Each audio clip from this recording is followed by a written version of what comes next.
이번 일곱째 주 특별 새벽기도 주제를 정하면서 하나님께서 기도하는 우리를 보고 계신다라는 마음을 주셨습니다. 하나님께서 기도하는 사람에게 이미 당신께서 함께하고 계시는 것을 드러내시기로 계획하고 계시는데, 그때 우리가 잊지 말아야 될 것이 하나님께서 기도하는 우리를 주목하고 계신다라는 거예요. 그리고 그 가장 놀라운 증거로 오늘 다니엘을 같이 우리가 묵상하고 싶습니다. 하나님께서 다니엘의 세 친구라고 알려져 있는 하나냐, 미사엘, 아사랴, 우리가 사드락, 메삭, 아벳느고라고 알고 있는 이 사람이 원래 히브리 이름은 하나냐, 미사엘, 아사랴였습니다. 그들이 우리나라 창씨 개명을 하듯이 바벨론으로 끌려가서 이름을 개명하게 된 것이, 개명당하게 된 것이 이제 우리가 사드락, 메삭, 아벳느고라고 알고 있는 바로 그 이름인 것이죠. 근데 그들은 끝까지 주님의 말씀과 은혜를 의지하려고 정말 노력을 많이 했던 사람입니다. 그때는 희망이 없다고 생각할 만할 때인데, 근데 그들이 붙잡았던 것은 하나님이었거든요. 그래서 그들이 이국 땅에서도 하나님께서 의지하는 때에 여러 사람들에게 희망이 되었고, 곧 하나님의 영광을 드러내는 통로가 되었다. 그리고 오늘 본문 말씀은 그들에게 있었던 가장 절체절명의 위기의 순간이기도 합니다. 느부갓네살 왕이 금신상을 만들어 놓고 모두가 다 절하라. 그리고 그 절하는 모습을 통해서 아마 자기의 영광과 기쁨을 구했던 것 같습니다. 근데 그 순간에, 그 장면에 왕의 사랑을 받고 있었던 이 하나냐, 미사엘, 아사랴가 그렇게 하지 않는, 그래서 불을 펴놓고 풀무불 화덕에 들어가게 되는, 일종의 화형을 당하게 되는 그 장면을 오늘 우리가 본문의 말씀을 통해서 같이 읽었습니다. 이것을 통해서 같이 첫 번째로 우리가 묵상하고 붙잡고 싶은 것은 그렇게 되지 않더라도 라고 말씀하시는 고백에 우리의 중심을 좀 두고 싶습니다. 17절 18절 말씀에 불 속에 던져줘도 임금님, 우리를 지키시는 우리 하나님이 우리를 활활 타는 화덕 속에서 구해주시고 임금님의 손에서도 구해주실 것입니다. 비록 그렇게 되지 않더라도 우리는 임금님의 신들을 섬기지도 않고 임금님이 세우신 금신상에게 절을 하지도 않을 것입니다. 굽어 살펴주십시오 라고 고백하는 장면입니다. 불이 지금 앞에서 활활 타고 있고, 그 불타는 것에서 사람들이 마치 대비되듯 대조되듯이 금신상, 느부갓네살이 만든 그 금신상 앞에 절을 하고 있었습니다. 그런데 이렇게 상황이 더 절박해질수록 하나님께서 우리들의 믿음의 중심이 드러나게 하시는 것 같아요. 지금 그 전에 있는 모든 사람들, 그 자리에 있는 모든 사람들은 다 금신상 앞에 기도했다라고, 머리를 숙였다라고 생각할 수밖에 없습니다. 이 하나냐, 미사엘, 아사랴 세 사람 빼고는 그렇습니다. 우리가 그렇게 확신할 수 있는 이유는, 만약에 그 자리에 금신상에게 절을 하지 않는 사람, 다른 사람이 있었다면 이 자리에 화덕에 들어가는 자리에 그들의 이름도 있었을 거예요. 근데 다 절을 하고 그 자리에는 아무도 없었기 때문에 이 세 사람이 지금 왕 앞에 끌려가서 지금 죽인다, 살린다, 불 속에 들어가라 마라 이렇게 이야기하고 있는 건 아니겠습니까? 모두가 다 세상의 법에, 두려움에 굴복하고 있던 이때에 이 세 사람이 일어났는데, 이런 절박한 순간에 우리들의 모습을 가만히 비추어서 보면 우리의 기도가 굉장히 구체적이 되는 것에 주목하게 됐어요. 무슨 말이냐? 하나님께서 이런 절체절명의 순간에 기도하게 될 때에 기도 제목이 굉장히 구체적으로 돼요. 예를 들어서 몸이 아프면 그 아픔을 치유하여 달라고 기도하게 됩니다. 당연하겠죠. 또 재정이 어려우면 당장 당면한 이 결제 기일이 잘 넘어가게 달라고 기도하게 됩니다. 굉장히 구체적으로 기도하게 돼요. 그런데 우리의 믿음이 우리가 기도하는 것대로 이루어지는지 아닌지에 따라서 판단되지 않는다는 점을 우리가 떠올릴 필요가 있어요. 우리가 절박해지면 하나님 이것을 해결해 주십시오라고 기도하는 것은 자연스러운 일이고 또 마땅히 그렇게 기도해야만 하는 일이지만, 그럴 때일수록 응답이 구체적으로 하나님 이게 해결돼야 됩니다 라고 우리가 기도하다 보니까 그것이 응답이 되도, 그리고 안 되면 내 믿음이 없는 건가? 혹은 하나님께서 나를 버리신 건가? 이렇게 결부시키게 되는 경우들이 있더라는 거죠. 근데 오히려 우리의 믿음은 이 기도가 응답되는 순간에 드러나지 않아요. 하나님과 우리와의 관계는 주님께 우리가 기도했던 대로 응답이 되는 데서 우리가 하나님을 향한 믿음이 어땠는지 그 결과로 드러나는 게 아니라 그런 어려운 순간에, 그렇게 힘든 순간에 우리가 기도하게 되는 것을 통해서 이미 믿음은 드러나요. 우리가 이렇게 힘들기 때문에 하나님을 의지하게 되었다. 그 순간이 하나님께서 우리의 믿음을 가장 찬란하게 받아주시는 순간이에요.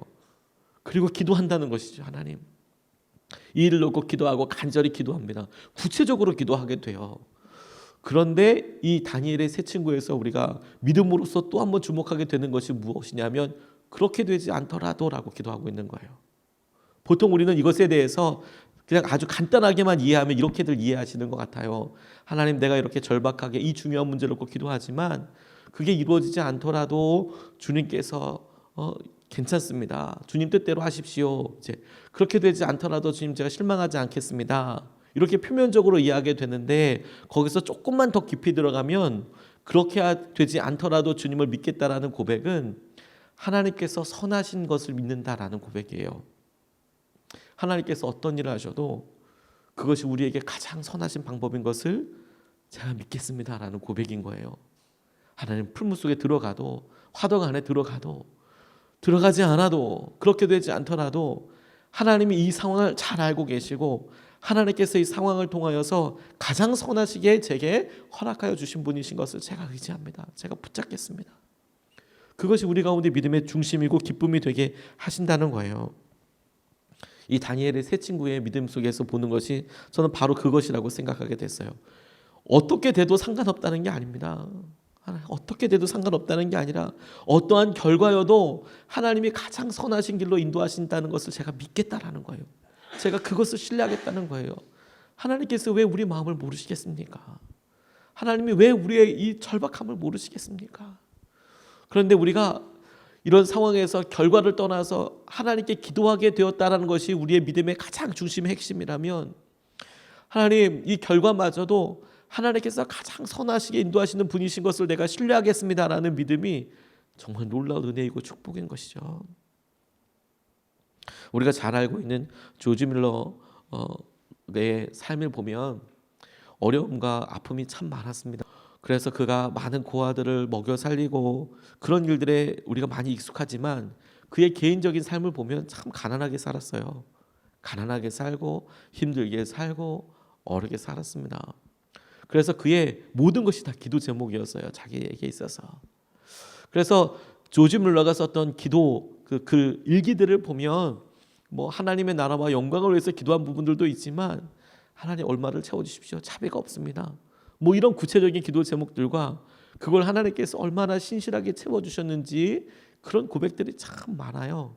그러니까 그에게 있어서는 우리가 지금 버스 탈 거, 우리가 택시 타고 뭐 성남에 나갈 거, 뭐 이런 정도의 액수만 채워줘도 하나님 정말 이런 은혜를 들으신, 기도를 들으시는군요. 그런 아주 기쁨과 환희의 고백들이 있거든요. 근데 그의 삶에서 정말 어려웠던 순간 중에 하나가 뭐냐면 외동딸이 있었어요. 외동딸 리디아라는. 근데 장티푸스에 걸린 거예요. 지금이야 뭐 지금도 장티푸스가 참 위험한 병이긴 하지만 당시에는 뭐 어떻게 방법이 없었습니다. 열이 나고 뭐 이렇게 하면 그걸 어떤 의학적으로 도와줄 수 있는 방법이 별로 없었어요. 1800년대거든요. 그러니까 딸이 막 너무 힘들고 어려워가는, 막 거의 죽어간다고 하는 순간에 이 조지 밀러 이 내외가 할 수 있는 게 뭐냐면 기도하는 것밖에 방법이 없었어요. 그런데 이 조지 밀러가 이렇게 고백을 해요. 자기에게 엄청난 시련들이 많이 있어서 그 엄청난 시련이 있을 때마다 이유를 알게 해달라고, 그리고 간절히 기도할 때마다 하나님께서 깨닫게 하신 게 뭐였냐면, 시련을 겪을 때 조지 밀러가 이렇게 스스로 고백했어요. 나는 그것이 하나님의 매라는 것을 금세 알아차렸다. 뜨뜻미지근한 내 영혼을 회복시키려는 하나님의 무한한 지혜와 사랑의 일하심이었다. 이렇게 고백하거든요. 그런데 그가 가난했을 때, 힘들었을 때 그랬지만 자기 딸이 아팠을 때는 그런 마음이 안 들었대요. 오히려 이런 마음이 들었대요. 자기 마음속에 오히려 평안함이 임하면서 이 시련은 내게 임한 아버지의 매가 아니라 내 믿음의 연단을 위한 것이라는 생각이 들었다. 부모라면 하나뿐인 자녀, 사랑하는 자녀가 어떤 의미인지 알 것이다. 또한 믿는 부모에게 그 하나뿐인 자녀, 믿는 자녀가 어떠해야 하는지도 안다. 하늘 아버지가 그분의 섭리 가운데 말 그대로 이 아이를 내게 줄 수 있겠느냐 이렇게 말씀하셨다. 나는 마음속으로 대답했다. 아버지, 당신이 보시기에 선하신 대로 하십시오. 당신의 뜻이 이루어지이다. 그렇게 사랑하는 아이를 처음 주셨던 분께 되돌려 드리겠다는 마음이 정해졌을 때 하나님은 그 아이를 우리에게 남겨주셨다. 딸아이가 살아난 것이다. 이렇게 고백을 하게 된 거예요. 하나님, 이 아이를 하나님의 뜻대로 하나님의 뜻이 이루어지게 될 것을 믿습니다. 그렇게 고백하게 되더라. 평소 때 자기가 가난하고 힘들고 그럴 때는 하나님이 매 아니야? 근데 자기 사랑하는 외동딸이 이렇게 아플 때는 이거는 매가 아니라 하나님이 날 연단하게 하시는 거야. 그래서 고백을 했다는 거예요. 그런데 여러분, 딸을 다시 얻었으니까 하나님은 선하셔 이렇게 말하기가 쉽지 않을까 생각하기도 쉽지만, 그가 다시 한번 인생의 어려움을 겪게 된 것이 자기 아내가 먼저 하나님 나라로 갔을 때예요. 1870년이었는데 39년 4개월 만에, 결혼한 지 39년, 거의 40년 만에 아내가 먼저 하늘나라로 가게 된 거예요. 40년을 같이 살았으니 얼마나 깊이 교제했겠습니까? 얼마나 마음이 아팠을까요? 그런데 그 장례식 설교를 하는데 시편 119편 통해서 하나님께 이렇게 고백해요. 자기 아내의 장례식에서 마음이 그렇게 아픈데도 주는 선하사 선을 행하시오니 내게 아내를 주셨다. 주는 선하사 선을 행하시오니 그토록 오래 아내를 내 곁에 허락하셨다. 주는 선하사 선을 행하시오니 아내를 내게서 데려가셨다. 우리가 그렇게 하지 않으시라겠다. 주님, 제가 주님만 의지합니다 라는 것에 마음의 중심이 하나님 어떤 일이어도 하나님은 선하신 것을 제가 의지합니다. 우리를 하나님 사랑하시지만 우리가 어려움에, 때로는 기도해야 될 여러 일들에 만나게 하실 때에 그것을 통해서 우리가 주님을 의지하기로 선택했습니다라는 표현이 기도하는 것이라면, 자, 다른 방법이 아니라 기도함으로 믿음으로 주 앞에 나아가겠습니다, 그렇게 믿음을 보여드리는 거라면, 하나님 결과를 떠나서 하나님이 선하신 것을 내가 끝까지 의지하겠습니다, 이것이 우리의 기도의 핵심이 되어야 하는 거예요. 주님의 선하심을 인정합니다. 오늘 본문 말씀에서 두 번째로 같이 붙잡고 기도하고 싶은 것은 하나님의 영광, 불 속에서도 함께 하시는 하나님을 같이 붙잡고 싶습니다. 24절 25절 말씀에 보면, 그때 느부갓네살 왕이 놀라서 급히 일어나 모사들에게 물었다. 우리가 묶어서 화덕 불 속에 던진 사람은 셋이 아니더냐?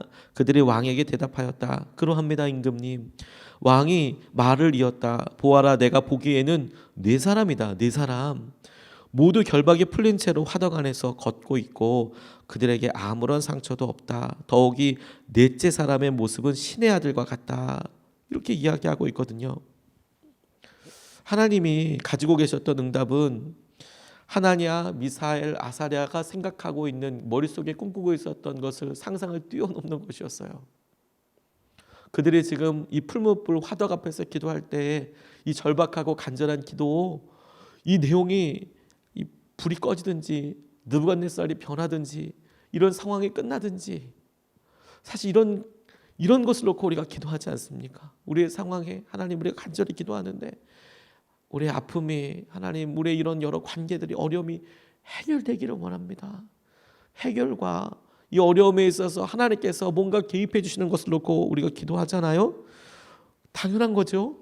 그런데 하나님의 응답하심이 때로 우리가 보기에 우리가 원하는 쪽이 아닐 수 있어 보이는 거예요. 그런데 그런 가운데서도 우리가 주목해야 될 게 뭐냐면, 하나님의 개입하심과 응답은 우리의 상상력을 뛰어넘어서 있다는 거예요. 뛰어넘어서. 문제 해결의 중심이 있었던 것이 아니고, 하나님은 하나님의 영광을, 하나님의 임재를, 하나님이 어떤 일을 하시는지를 드러내시는 데에 그 목적이 계셨어요.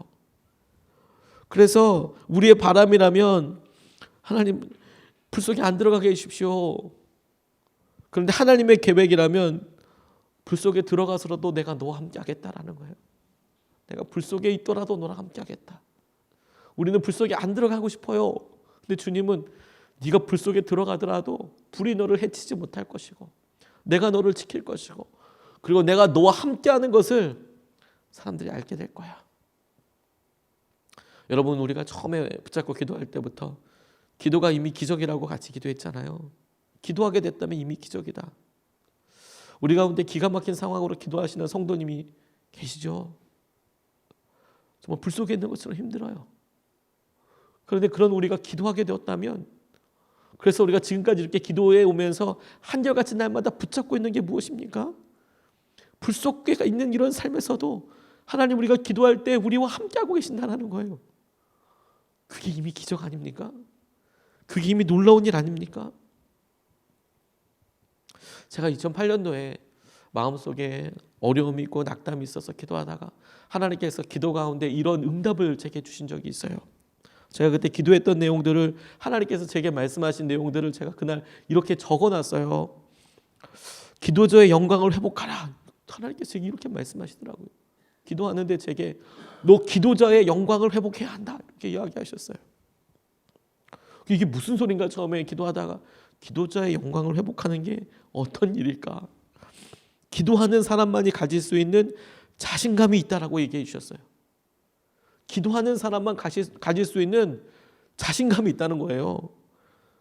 제가 사역에 있어서 제가 자신 없어 하던 거, 관계에 있어서 자신 없어 하던 거, 이유가 뭔지 아냐? 네가 기도하지 않기 때문이다라고 이야기하셨어요. 기도하는 사람들에게만 오는 절대 평안이 있고 흔들리지 아니하는 하나님 약속이 있다는 거예요. 그래서 기도하는 사람들만 갖고 있는 영광이 있다는 거예요. 하나님께서 제게 그렇게 말씀하셨어요. 기도하는 사람들이 갖고 있는 영광이 있다. 너 영혼을 위해서 모든 것을 놓고 기도해라. 사랑하는 사람만이 매를 들 수 있듯이 내 관계에서 너 자유로워질 거다. 그렇게 말씀하시더라고요. 제게 그게 얼마나 커다란 은혜이고 하나님의 부르심인지 몰라요. 기도하는 사람들만 은혜와 마음을 누릴 수 있다니까요. 그게 영광이에요, 여러분. 그리고 너무 놀라운 것은 그렇게 기도하는 사람들을 보고 하나님은 다니엘의 새 이 친구처럼 저들이 분명히 불 속에 들어가 있는데 저들이 상하지도 않고 죽지도 않고 멸망하지도 않고 오히려 그들 속에서 자유하게 움직이는 하나님의 영광과 임재하고 계시고 동행하고 계시는 하나님을 똑똑히 목도하게 된다는 거예요. 그게 이미 기적 아니겠습니까? 저는 우리 성도님들 가운데 이미 그런 분이 계셔서 너무너무 좋습니다. 우리가 그 주님을 이번 한 주도 하나님께서 기도하는 사람을 지켜보고 계신다, 우리 같이 붙잡고 의지할 수 있으면 좋겠어요. 대한항공에서 열심히 일하시고 하셨던 방선호 장로님 이야기를 제가 한번 소개시켜 드린 적이 있는데, 제가 설교 마무리하면서 그분 생각이 다시 났어요. 이분이 회식을 하는데 이 회식이 믿는 사람들한테는 너무 곤혹스러운 시간이더래요. 자기가 사장님이면 상관이 없는데 자기 뭐 위에 사람들 다 있는데 회식 가면 이제 돌리는 거죠. 계속 이제 뭐 계속 그러니까 계속 사이다 먹고 사이다 콜라 섞어 먹고 막 그러니까 속도 더부룩하고 힘들고 왜 앉아 있어야 되는지 잘 모르겠고 계속 술판이 벌어지니까 너무너무 힘든데, 그런데도 꼭 따라다니셨대요. 거기 가서 술 드신 게 아니라 가서 내가 여기 이 자리에 있는다. 그래서 이제 회식이 또 있는데 모두 술을 다 따르고 팀장의 첫 건배사를 기다리고 있는데 갑자기 팀장님이, 이 방선호 장로님, 그때 당시엔 장로님이 아니었겠죠, 이야기하더래요. 오늘 기분도 꿀꿀한데 기도 한번 하고 회식하자. 방선호 기도해, 이렇게 이야기하더래요. 술 다 따라놓고 기분도 꿀꿀한데 야 방선호 기도해. 그 우리 같이 식기도 하듯이 이거 먹기 전에 기도해, 이렇게 이야기하더라는 거예요. 근데 분위기가 영 아니지 않습니까? 지금 술 따라놓고 지금 기도하라고 이야기하니까. 근데 그게 하나님의 영광을 무시해서가 아니라 진짜 이 팀이 뚫고 나가는데 브레이크스루 해야 될 일이 있는데, 야 기분도 꿀꿀한데 기도부터 하고 시작하자. 너 교회 열심히 다니지, 네가 기도해, 이렇게 이야기하더라는 거예요. 그래서 그래서 사양도 하고 니 너무 엉뚱하기도 하고 너무 황당하기도 해서, 그래서 본인이 유리잔을 놓칠 뻔했대요. 건배하려고 기다리고 있다가. 그런데 몇 번을 고사하다가 불신자인 팀장이 간곡한 부탁이 이어지니까 기도했다는 거예요. 팀을 위해서. 하나님, 우리 팀이 이런 프로젝트들과 이런 일들에 하나님 함께 해주시고 하나님 은혜를 더해달라고. 이분이 쓴 글에 이렇게 쓰셨더라고요. 당시에 스마트폰이 없어서 자기가 녹음을 안 해놨지만 진짜 어떤 기도를 했을지 아주 간절히 그 술자리 시작하기 전에 안 믿는 사람들이 대부분이니까 간절히 기도했다는 거예요. 하나님 함께하여 달라고, 함께하여 달라고. 그리고 그 순간이 이 방선호 장로님이 공식적인 크리스천으로 그래, 너 크리스천인 거 내가 인정한다 그래. 라고 낙인 찍히는 시간이었다는 거예요. 회사에서 대표 기도를 하고 나서 하나님께 감사 기도를 올리게 됐다라고. 감사 기도를 올리게 됐더라고. 그렇게 마음이 돌아오게 되어서 오늘 여러분 우리의 어려움의 자리, 아니 지금 우리가 같이 기도하는 이 자리가 하나님이 여러분들과 함께 하시는 놀라운 통로가 될 거예요. 통로가 될 거예요. 하나님은 우리가 어디에 있든지 우리를 보호하실 준비가 되어 계세요. 그러면 여러분 우리 스스로 물어봐야 되지 않겠습니까? 하나님은 우리가 어디에 있든지 우리와 함께 하실 준비가 되어 있으신데, 그러면 저와 여러분들은 그 하나님과 함께 할 준비가 되어 있습니까? 그 주님과 함께 할 믿음의 고백이 준비되어 있습니까? 우리가 예 주님 그렇습니다 라고 오늘 기도하면서 믿음으로 주님과 함께 확정할 수 있으면 좋겠습니다. 오늘 두 가지 말씀을 같이 나눴습니다. 첫 번째, 주님께서 그렇게 되지 않더라도 하나님 우리가 주님을 의지합니다. 하나님의 선하심을, 하나님 어떤 일에도 주님께서 선하시게 우리를 붙잡아 주시는 것을 우리가 믿습니다. 신뢰하겠습니다. 두 번째 말씀은 주님께서 불 속에서라도 우리와 함께 하시는 것을 내가 믿습니다. 신뢰합니다. 주님 하나님의 영광 가운데 있게 해주시고 우리 삶이 그렇게 하나님의 영광이 드러나는 통로가 되게 해주십시오. 이것을 붙잡고 두 번 나눠서 기도하겠습니다. 첫 번째 기도는